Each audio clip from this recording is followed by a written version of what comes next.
Blake Boss here, folks. Today we're going to be talking United Parcel Service and labor contracts. For those of you unfamiliar with UPS, it has a unionized workforce that periodically renegotiates its labor contracts for its workforce. The union is then broken down into different voting districts, and those districts vote on contracts in their individual districts. When you get all those districts combined, you get to agree on a master contract, but there's also some supplements and riders that go along with the contract that also need to be approved, and all these things have to happen in order for the contract to go into effect. So at UPS, negotiations started last summer and they were voted on and the master contract got approved, but it still isn't in effect because we're waiting on a few riders to get approved to get the master contract to go into effect.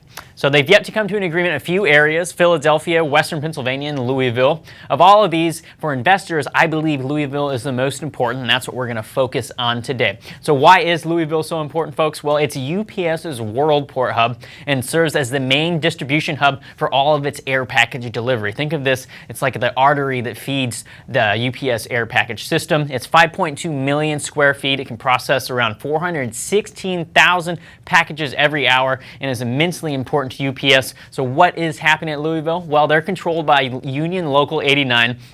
So that's the union in Louisville. They have already voted down their contract twice, folks, and so they're now voting a third time, and the ballot should be counted by April 10th, so here real quick. So the union is strongly recommending the contract be voted down this time around, and if it is, the workers will be allowed to vote for a strike if it is voted down that third time. So the takeaway here, folks, is a strike at the World Port Hub would deal a severe blow to UPS's operations. That hub is immensely important to getting UPS air packages on time and delivered. So investors should keep a close eye on the Local 89 contract. That union knows they have a lot of bargaining power at the table, and UPS has also taken a hard stance against 89, and it's seeming more likely that this could come down to a vote on a strike, that this third vote around will fail.